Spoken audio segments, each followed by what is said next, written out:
GKGS study केंद्र के YouTube channel में स्वागत है आपका। हम इस वीडियो में लगभग 50 प्लस क्वेश्चन को देखेंगे। लगभग 54 क्वेश्चन है इसमें, जो प्रधान शिक्षक परीक्षा के में जो डीएलएड से संबंधित क्वेश्चन पूछा जाएगा उसके लिए बहुत ही महत्वपूर्ण क्वेश्चन है। तो देखते हैं इसमें। पहला क्वेश्चन है, पहला व्यक्तित्व विकास की अवस्था है, यानी व्यक्तित्व विकास की अवस्था क्या है? तो इसका आंसर ए हो जाएगा, अधिगम एवं वृद्धि। अधिगम एवं वृद्धि जो है व्यक्तित्व विकास की अवस्था है। अगला है, व्यक्तित्व अस्थाई समायोजन है, किसका, किसके साथ? व्यक्तित्व जो है, व्यक्तित्व अस्थाई समायोजन है, इसका आंसर हो जाएगा इस सभी हो जाएगा। यानी व्यक्तित्व अस्थाई समायोजन है पर्यावरण के साथ, जीवन के साथ, इसके बाद प्रकृति के साथ, यानी सभी हो जाएगा। फिर अगला है, मैकडूगल के अनुसार मूल प्रवृत्ति जिज्ञासा, मूल प्रवृत्ति जिज्ञासा का संबंध कौन सा संवेग है? तो है आश्चर्य। जिज्ञासा जो है का संबंध कौन सा संवेग है? जिज्ञासा जो आश्चर्य है। अगला है, व्यक्तित्व विकास की अवस्था। व्यक्तित्व विकास की अवस्था क्या है? तो है अधिगम एवं वृद्धि है, ये हो जाएगा, अधिगम एवं वृद्धि है। फिर है, एक कक्षा में व्यक्तिक विभिन्नताओं के क्षेत्र हो सकते हैं, किसके? तो ये सभी हो जाएगा इसका। एक कक्षा में व्यक्तित्व विभिन्नताओं के क्षेत्र हो सकते हैं, रुचियों के, सीखने के और चरित्र के। फिर अगला है, शिक्षा में फ्रोवेल का महत्वपूर्ण योगदान था, किसके विकास का? तो फ्रोवेल का जो था ऐसे पहले हम देखे थे किंडरगार्टन, ये सी हो जाएगा। फ्रोवेल ने ही किंडरगार्टन से संबंधित नियम दिया था। तो शिक्षा में फ्रोवेल का महत्वपूर्ण योगदान था किंडरगार्टन के विकास में। फिर अगला है, मानव जाति में वे कौन से व्यक्तिक विभिन्नता के निर्धारक तत्व होते हैं जो मानव जाति की विविधता को बताते हैं? तो कौन है? तो मानव जाति की विविधता को बता दो, आनुवांशिकता व पर्यावरण की अंतरक्रिया। आनुवांशिकता व पर्यावरण की अंतरक्रिया आता है। इसके बाद है, अगला क्वेश्चन है,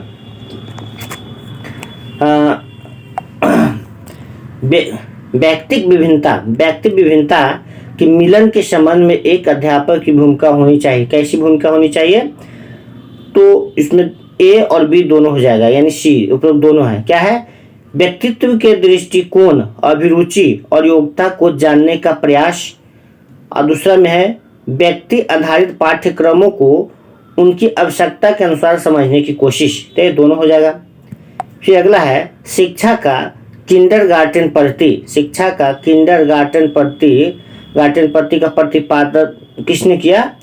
तो इससे पहले अभी देखे हैं फ्रोवेल ने किया। किंडरगार्टन पद्धति का प्रतिपादन फ्रोवेल ने किया है।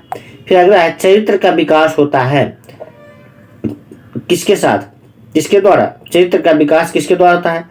तो इच्छा शक्ति द्वारा होता है, बर्ताव एवं व्यवहार के द्वारा होता है, नैतिकता द्वारा होता है, नहीं उपयुक्त सभी के द्वारा होता है चरित्र का विकास।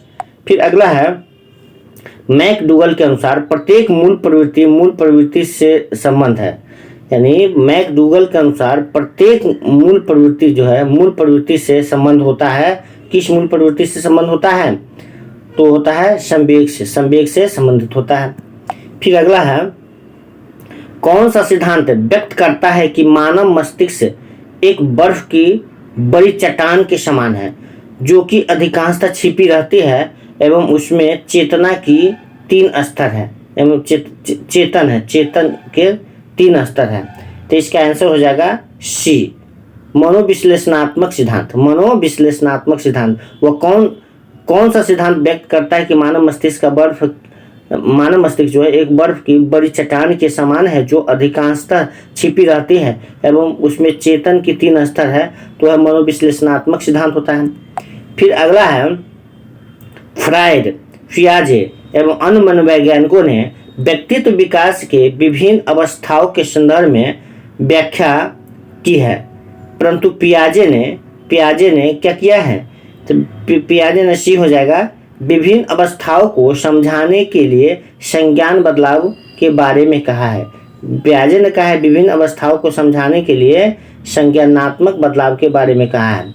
अगला है सीमा हर पाठ को बहुत जल्दी सीख लेती है। सीमा एक लड़की है जो हर पाठ को बहुत जल्दी सीख लेती है, जबकि लीना भी एक लड़की है, उसे सीखने में ज़्यादा समय, वह जो सीखने में ज़्यादा समय लेती है, यानी सीखने में उसको ज़्यादा समय लगता है। यह विकास के किस सिद्धांत को दर्शाता है? यह विकास को व्यक्तिक विभिन्नता, मतलब अलग अलग व्यक्ति का जो अलग अलग उसमें अंतर होता है वही दिखाता है, व्यक्तिक विभिन्नता का दिखा रहा है। अगला है शिक्षार्थी जो है व्यक्तिक भिन्नता प्रदर्शित करता है, अतः शिक्षक को भी हो जाएगा सीखने की विविध अनुभवों को उपलब्ध कराना चाहिए, सीखने को के विविध अनुभवों को उपलब्ध कराना चाहिए। इसके बाद है सह शैक्षिक क्षेत्रों में निष्पादन के आधार पर शैक्षणिक क्षेत्रों में निष्पादन के स्तर को बढ़ाने का औचित्य स्थापन किस आधार पर किया जा सकता है? तो वह इसका आंसर ए हो जाएगा। यह व्यक्तिक विभिन्नताओं को संतुष्ट करता है। क्या है? यह व्यक्तिक विभिन्नताओं को संतुष्ट करता है। अगला है विद्यालय को किसके लिए व्यक्तिक विभिन्नताओं को पूरा करना चाहिए? विद्यालयों को किसके लिए व्यक्तिक विभिन्नताओं को पूरा करना चाहिए? तो इसका आंसर डी हो जाएगा। यह समझने के लिए कि क्यों शिक्षार्थी सीखने के योग्य या अयोग्य है। क्यों जो कुछ विद्यार्थी सीखने के योग्य होता है और क्यों सीखने के लिए अयोग्य होता है। फिर अगला है शिक्षार्थी में व्यक्तिक विभिन्नताओं को संबोधित करने के लिए एक विद्यालय किस प्रकार का सहयोग उपलब्ध करवा सकते हैं? तो है बी हो जाएगा। बाल केंद्रित पाठ्यचर्या का पालन करना और शिक्षार्थियों को सीखने के अनेक अवसर उपलब्ध कराना। अगला है 16 पीएफ का प्रयोग किसके मापन के लिए किया जाता है? तो व्यक्तित्व के मापन के लिए 16 पीएफ का प्रयोग किया जाता है। इसके बाद है थॉर्नडाइक के व्यक्तित्व के वर्गीकरण का आधार क्या है? थॉर्नडाइक के व्यक्तित्व के वर्गीकरण का आधार क्या है? तो है चिंतन और कल्पना है। इसके बाद अगला है कक्षा में विद्यार्थियों के व्यक्तित्व विभेद इसका आंसर उसके बाद होगा आंसर में कि ए हो जाएगा, लाभकारी है। यानी कक्षा में विद्यार्थियों के व्यक्तित्व विभेद जो है लाभकारी है, क्योंकि विद्यार्थियों के संज्ञानात्मक संरचनाओं की को खोजने में अध्यापकों को प्रवृत्त करते हैं। फिर इससे अगला क्वेश्चन है कि व्यक्तिक अंतरों का ज्ञान शिक्षकों की मदद किसमें करता है? व्यक्तिक अंतरों का ज्ञान शिक्षकों की मदद किसमें करता है? तो है ए आंसर हो जाएगा। सभी शिक्षार्थियों की व्यक्तिगत आवश्यकताओं का आकलन करने और उसके अनुरूप उन्हें पढ़ाने में क्या है? व्यक्तिक अंतरों का ज्ञान शिक्षकों की मदद किसमें करता है? तो सभी शिक्षार्थियों की मदद व्यक्तिगत आवश्यकताओं के आकलन करने और उसके अनुरूप उन्हें पढ़ाने में, यह आंसर हो जाएगा। इसके बाद है व्यक्तिक अंतरों का ज्ञान शिक्षकों की मदद किसमें करता है?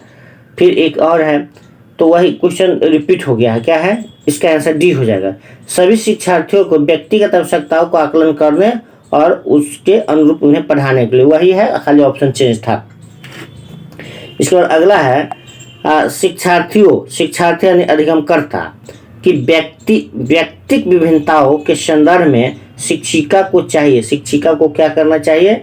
शिक्षिका को ए हो जाएगा कि विविध प्रकार की अधिगम परिस्थितियों को उपलब्ध कराना चाहिए। अगला है मानव व्यक्तित्व परिणाम है। किसका परिणाम है? मानव व्यक्तित्व जो है किसका परिणाम है? तो सी आंसर होगा। अनुवंशिकता और वातावरण की अंतःक्रिया का परिणाम है। फिर आगे है शिक्षार्थी व्यक्तिक विभिन्नता प्रदर्शित करते हैं, अतः शिक्षक को सीखने के विविध अनुभवों को उपलब्ध कराना चाहिए। विद्यार्थी व्यक्तिक भिन्नता प्रदर्शित करते हैं, अतः शिक्षक को सीखने के विविध अनुभवों को उपलब्ध कराना चाहिए। इसके बाद अगला क्वेश्चन है अंतर्मुखी, बहिर्मुखी तब उभयमुखी व्यक्तित्व का वर्गीकरण किसके द्वारा किया गया? तो क्या गया? यूंग के द्वारा किया गया। अंतर्मुखी, बहिर्मुखी तथा उभयमुखी व्यक्तित्व का वर्गीकरण यूंग द्वारा किया गया है। फिर इसके बाद है फ्रायड के अनुसार हमारे मूल्यों का आंतरिकीकरण हमारे मूल्यों का आंतरिकीकरण किसमें होता है? तो ये हो जाएगा प्राहम, सी हो जाएगा प्राहम सुपर ईगो होता है, प्राहम मतलब सुपर ईगो। फ्रायड के अनुसार हमारे मूल्यों को आंतरिकीकरण क्या है? प्राहम में होता है। इसके बाद है व्यक्तियों में एक दूसरे से भिन्नता क्यों होती है? तो बी हो जाएगा आंसर। वंशानुक्रम और वातावरण के बीच अन्योन्य क्रिया के कारण एक दूसरे में भिन्नता होता है। इसके बाद खाली स्थान है के अनुसार इदम, अहम तथा प्राहम व्यक्तित्व के 3 घटक है।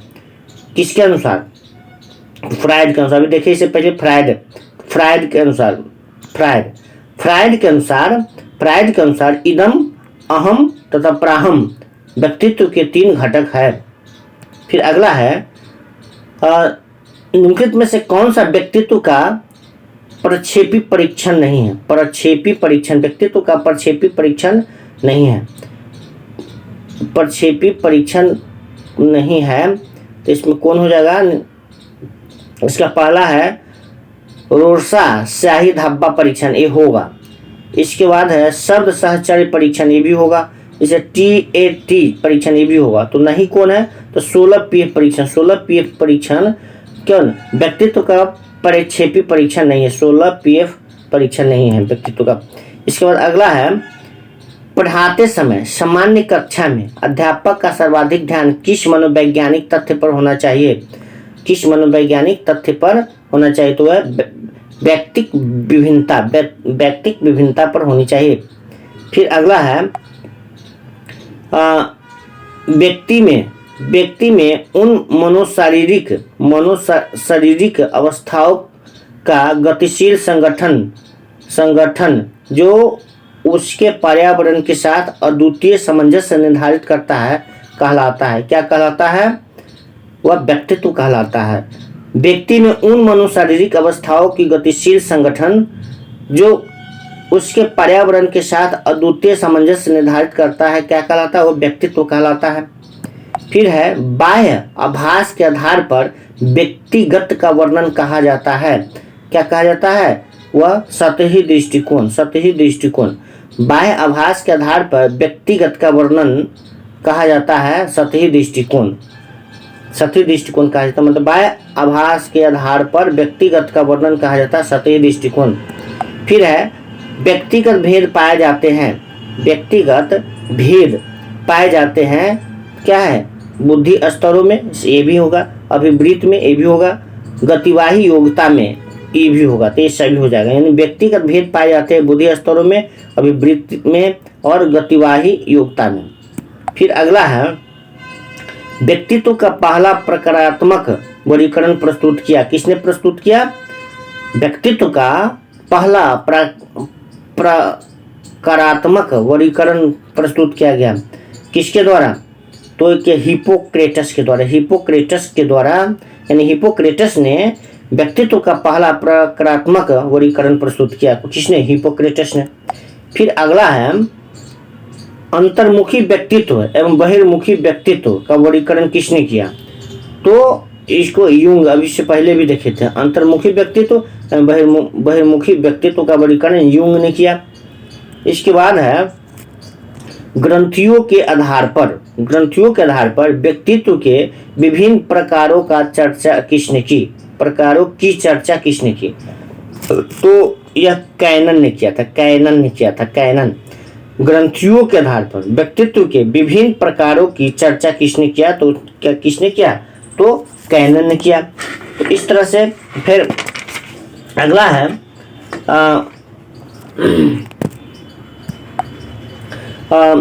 Cloud cloud picture test. Cloud picture test निम्न में से किसके मापन में प्रयुक्त होता है?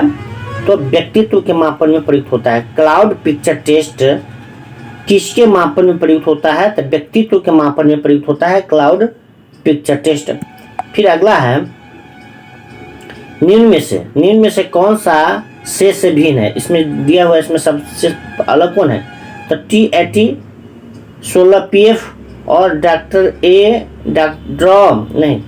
ड्रॉ ए मैन परीक्षण, ये सब एक हो गया, लेकिन भिन्न है कौन? रेवन का परीक्षण, ये सबसे भिन्न होता है, ये भिन्न है। इसके बाद अगला है पूर्व अनुभव के आधार पर संवेदना को अर्थ प्रदान करना कहलाता है। क्या कहलाता है? पूर्व अनुभवों के आधार पर संवेदना को अर्थ प्रदान कहलाता है क्या? प्रत्यक्ष ज्ञान कहलाता है, प्रत्यक्ष ज्ञान, बी आंसर हो जाएगा। इसके बाद है Rorschach ink blot test. Rorschach ink blot test क्या है? रोसार्क इंक ब्लॉट टेस्ट का प्रयोग निम्न से किसके मापन के लिए किया जाता है? तो व्यक्तित्व के मापन के लिए रोसार्क इंक ब्लॉट टेस्ट का प्रयोग किया जाता है। किसके लिए? व्यक्तित्व के मापन के लिए। फिर इसका बाद है मूल प्रवृत्ति की एक प्रमुख विशेषता है जो पाई जाती है। मूल प्रवृत्ति की एक प्रमुख विशेषता है जो पाई जाती है। किसमें पाई जाती है? सभी प्राणियों में, तथा यह जन्मजात एवं प्राकृतिक होती है। मूल प्रवृत्ति एक प्रमुख विशेषता है जो पाई जाती है सभी प्राणियों में, तथा यह जन्मजात व प्राकृतिक होती है। फिर अगला है क्रेस्मर ने व्यक्ति को निम्न में से किस प्रमुख प्रकार में वर्गीकरण किया? तो उपयुक्त सभी में वर्णन किया। क्रेस्मर ने व्यक्ति को निम्न में से किस प्रमुख प्रकार में वर्गीकृत किया? तो उपयुक्त सभी यानी कौन होगा? ब्रिस्काय यानी दुर्बल, इसका सुडोलकाय यानी सुडोलकाय एथलेटिक, और गोलकाय, ये तीनों हो जाएगा आंसर। फिर अगला है TET का उद्देश्य निम्न से किसका मापन है? TET किसके मापन के लिए किया जाता है? तो अभिक्षमता के लिए TET किया जाता है। अभिक्षमता के मापन के लिए TET किया जाता है, TET का उद्देश्य है। इसके बाद अगला है निम्न में से कौन सा लक्षण अंतर्मुखी व्यक्तित्व का नहीं है? अंतर्मुखी व्यक्तित्व का नहीं है तो सामाजिकता जो है अंतर्मुखी व्यक्तित्व का नहीं है। बाकी कौन है? आत्मकेंद्रित। अंतर्मुखी मतलब आत्मकेंद्रित, इसके रूढ़िवादी और दब्बू, ये सब के किसका? तो यह अंतर्मुखी व्यक्तित्व का लक्षण ये सब है। आत्मकेंद्रित है, रूढ़िवादी है और दब्बू है, लेकिन सामाजिकता जो है नहीं होता है। फिर अगला है निम्न में से किसे व्यक्तित्व की नैतिकता वाली भुजा कहेंगे? व्यक्तित्व की नैतिकता वाली भुजा कहेंगे किसको? तो पराह यानी सुपर ईगो को, सुपर ईगो को व्यक्तित्व की नैतिकता वाली भुजा कहेंगे। इसके बाद है बालकों में व्यक्तिगत भिन्नता के लिए निम्न में से कौन सा कारक जिम्मेदार है? बालकों में व्यक्तिगत भिन्नता के लिए निम्नलिखित में से कौन सा कारक जिम्मेदार है? तो है बुद्धि जिम्मेदार है। इसके बाद दिव्या जो है अक्सर निर्देशित कार्यों को छोटे छोटे लिंगों में विभाजित कर आसान बना लेती है। यह उपयोग करती है, यह किस चीज़ का उपयोग करती है? यह जो है उपलब्ध विश्लेषण विधि का उपलक्ष्य विश्लेषण विधि का उपयोग करती है। दिव्या अक्सर निर्देशित कार्यों को, मतलब जो उसको कार्य करना है उसको क्या करती है? छोटे छोटे लिंगों में विभाजित कर आसान बना लेती है। यह किसका उपयोग करती है? यह उपलक्ष्य विश्लेषण विधि का उपयोग करती है। इसके बाद है विकास में व्यक्तिक विभिन्नता को समझने के लिए क्या महत्वपूर्ण है? विकास में व्यक्तिक विभिन्नता को समझने के लिए क्या महत्वपूर्ण है? तो उसका महत्वपूर्ण डी नंबर है कि वंशागत विशेषताओं के साथ साथ पर्यावरणीय कारकों एवं उनकी पारस्परिक क्रिया पर विचार करना। फिर है व्यक्तिक विभिन्नताओं का प्राथमिक कारण क्या है? तो व्यक्तिगत विभिन्नताओं का प्राथमिक कारण होता है आनुवंशिकता एवं पर्यावरण के बीच जटिल पारस्परिक क्रिया। इसके बाद है कौन व्यक्तित्व के गुण सिद्धांत से संबंधित नहीं, कौन जो है व्यक्तित्व के गुण सिद्धांत से संबंधित नहीं है। तो है कौन कौन, आइजेनेक है, कैटल है, आलपोर्ट है। तो नहीं कौन है, फ्रायड नहीं है। इसके बाद अगला है एक 4-5 वर्ष के बालक में अपने पिता की अपेक्षा माता के प्रति अत्यधिक प्रेम की भावना विकसित हो जाती है। बालक के व्यवहार में होने वाले इस परिवर्तन को फ्रायड द्वारा क्या नाम दिया गया है। तो फ्रायड द्वारा इसका नाम दिया गया है ओडिप्स कॉम्प्लेक्स। क्या है, ओडिप्स कॉम्प्लेक्स। यानी एक 4-5 वर्ष के बालक जो है वो अपने पिता से ज़्यादा माता से ज़्यादा लगाव उसको हो जाता है।